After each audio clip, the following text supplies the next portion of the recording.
নমস্কার, আমি ডক্টর অরবিন্দ সিং। আজকের বিষয় হলো বৌদ্ধিক দাসত্ব বা ইন্টেলেকচুয়াল বন্ডেজ এবং বস্তুতান্ত্রিক দাসত্ব বা মেটেরিয়াল বন্ডেজ। ৫ দশকের মহামক্কু জিহাদি রাজনীতি এবং তার সাথে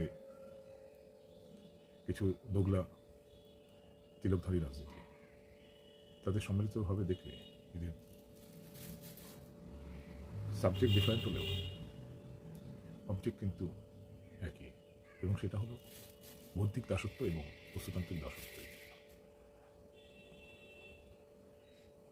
বাঙালির এই যে ৫ দশকের চিন্তাভাবনা, আত্মহননকারী চিন্তাভাবনা, সেটা এই বৌদ্ধিক দাসত্বেরই ফল। আজকে যাদবপুরের ছাত্রছাত্রীদের রাস্তায় নেমে যে বিক্ষোভ পথ প্রদর্শন, এই হকারমুক্ত করার অভিযানের বিরুদ্ধে, সরকারের হকারমুক্ত করার অভিযানের বিরুদ্ধে, তাতে অনেক সম্মানিত করে ছেলেমেয়েরা রয়েছে হৃষ্টপুষ্ট, এবং তারা এই বৌদ্ধিক দাসত্বেরই একটা উদাহরণ। নিশ্চয়ই কম্পাশন থাকবে, নিশ্চয়ই সমাজ সচেতনতা থাকবে, কিন্তু তাই বলে গিল্ট কমপ্লেক্স, সেটা তো একটা বৌদ্ধিক দাসত্ব। আমাকেও এক সময় ছাত্র জীবনে এরকম বোঝানোর চেষ্টা হয়েছিল। আমি বলে বলেছি যে আমি খুব সাধারণ স্ট্রাগলিং রিফিউজি ফ্যামিলি থেকে এসেছি, এবং আমরা কাউকে এক্সপ্লয়েট করিনি, কাউকে শোষণ করিনি, এবং এই গরিবের জন্য কোনোভাবে আমার বাবা মা দায়ী নয়, আমি দায়ী। আমরা গরিবী থেকেও উত্থানের চেষ্টা করেছি, কাউকে গরিব করার চেষ্টা করি। এই প্রতিযোগিতা ছিল নিজেদের সাথে। তাই যে অবস্থায় থাকি তাতে আমার কোনো অপরাধ বোধ নেই, কিন্তু বাঙালির একটা বড় অংশ মধ্যবিত্ত, তাদের ছেলে মেয়েদের এই গিল্ট কমপ্লেক্স দেওয়া হয়, বৌদ্ধিক দাসত্ব তৈরি করে, যে এই গরিবদের দুর্দশার জন্য তাদের বাবা মা প্রকান্তে তারা দেয়। অপরদিকে একটা মেটেরিয়াল অবস্থাতান্ত্রিক দাসত্ব তৈরি করা হয়। সেটা হলো কোনোভাবেই এরা সার্টেন মেটেরিয়াল লিমিটের উপরে পৌঁছতে না পারে, অর্থাৎ আর্থিক অনটন, দারিদ্র ঠুসে দেওয়া হয়।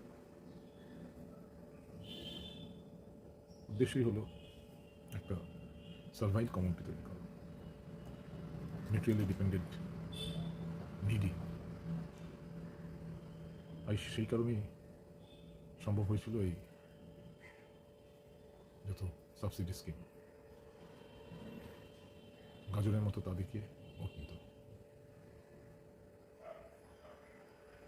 তাই যখন একটা দল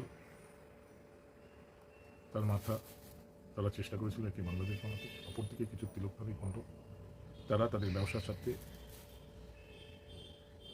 এই সমস্যার সমাধানের উপায় হিসেবে বঙ্গভঙ্গ করতে চেয়েছিল।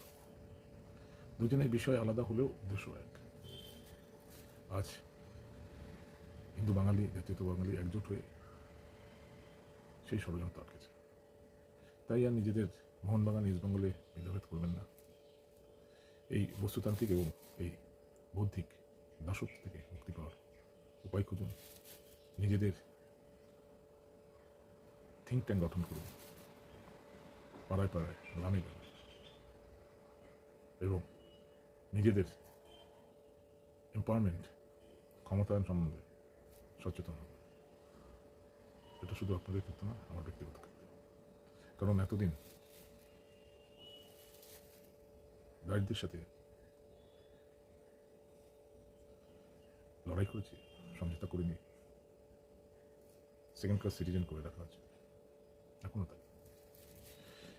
এখনও বৌদ্ধিক দাসত্ব এবং বস্তুতান্ত্রিক দাসত্বের বেড়া জেলে। তাই আর্থিক উন্নয়ন, চিন্তা স্বাধীনতা, তা থেকে কিছু করার ক্ষমতা, তা থেকে বিকাশ, ব্যক্তিগত এবং সামাজিক, সেটা প্রয়োজন। শুধু ডিম চুড়ে আর গোবর লেপে তা হয় না, সেটা তো শুধু ডিস্ট্রাকশন। তাই